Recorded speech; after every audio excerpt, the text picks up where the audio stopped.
नमस्कार मित्रांनो, श्री स्वामी समर्थ.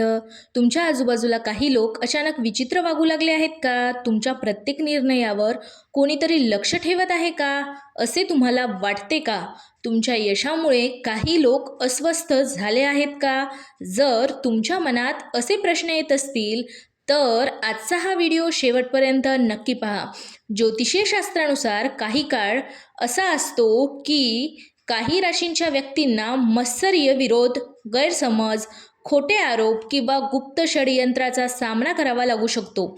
अशा वेळी योग्य निर्णय घेतल्यास आर्थिक नुकसान, नात्यांमध्ये दुरावा, कामात अडथळे किंवा मानसिक तणाव निर्माण होऊ शकतो. आज आपण जाणून घेणार आहोत की कोणत्या राशीबद्दल असे गंभीर संकेत दिसत आहेत, कोणत्या लोकांपासून सावध राहावे, कोणत्या चुका अजिबात करू नयेत आणि श्री स्वामी समर्थांच्या कृपेने या संकटातून कसे बाहेर पडावे.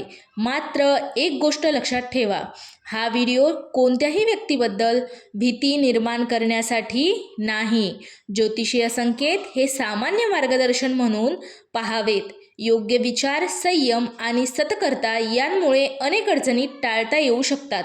म्हणून हा व्हिडिओ शेवटपर्यंत नक्की पहा, कारण शेवटी मी असा एक सोपा उपाय सांगणार आहे जो तुमचे मन शांत ठेवण्यास आणि सकारात्मकतेने पुढे जाण्यास मदत करू शकतो. चला तर मग वेळ न दडवता जाणून घेऊया या राशीबद्दल लोक करत आहे षडयंत्र.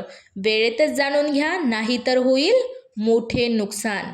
व्हिडिओ सुरू करण्यापूर्वी जर तुम्ही स्वामी समर्थ महाराजांचे भक्त असाल तर कमेंटमध्ये मनापासून श्री स्वामी समर्थ अवश्य लिहा.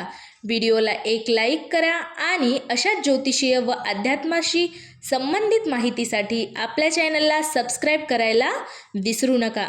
श्री स्वामी समर्थ. मित्रांनो, आज आपण ज्या राशीबद्दल बोलणार आहोत ती म्हणजे वृश्चिक रास. हो मित्रांनो, वृश्चिक रास.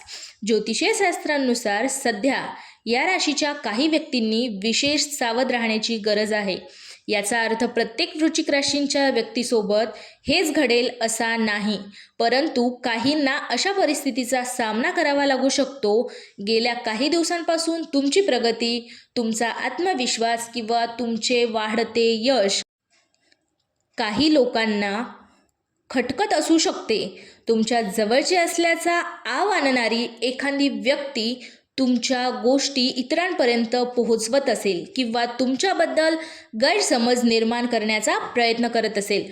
त्यामुळे प्रत्येकावर लगेच विश्वास ठेवणे टाळा. विशेषतः नोकरी, व्यवसाय किंवा आर्थिक व्यवहारांमध्ये कोणत्याही कागदपत्रावर सही करण्यापूर्वी ती काळजीपूर्वक वाचा.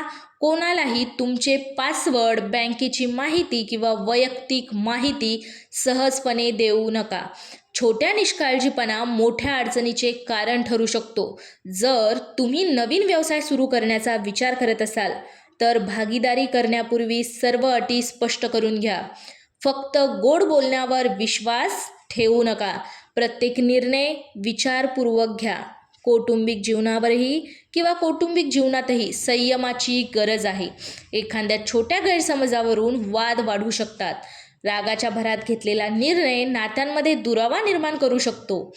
त्यामुळे शांतपणे संवाद साधा. विद्यार्थ्यांनी किंवा मित्रांच्या चुकीच्या संगतीपासून दूर राहावे. अभ्यासावर लक्ष केंद्रित करा.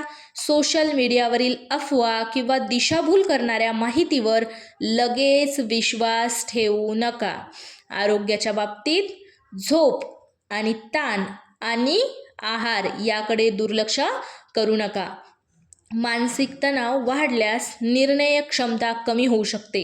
दररोज थोडा वेळ ध्यान, प्रार्थना किंवा शांत बसण्यासाठी द्या. आध्यात्मिक दृष्टिकोनातून सकाळी किंवा संध्याकाळी श्रद्धेने श्री स्वामी समर्थ या मंत्राचा 108 वेळा नामजप करा. देवापुढे दिवा लावा आणि मनापासून प्रार्थना करा की तुमच्या आयुष्यातील नकारात्मकता दूर हो आणि योग्य मार्ग मिळो. लक्षात ठेवा, कोणतीही षडयंत्र, अडथळे किंवा विरोध कायमस्वरूपी नसतात. संयम, योग्य निर्णय आणि सकारात्मक विचार ज्यांच्या जोरावर अनेक संकटांवर मात करता येते. स्वतःवर विश्वास ठेवा, सतर्क राहा आणि कोणत्याही अफवांवर किंवा दुसऱ्यांच्या बोलण्यावर लगेच विश्वास ठेवू नका. आणि जर तुम्हाला ही माहिती उपयुक्त वाटली असेल तर व्हिडिओला लाईक करा, कमेंटमध्ये श्री स्वामी समर्थ महाराज की जय असं लिहायला विसरू नका आणि हा व्हिडिओ तुमच्या मित्रपरिवारांसोबत शेअर करा. श्री स्वामी समर्थ. हर हर महादेव. शिव शंभो शंकराय नमः. धन्यवाद.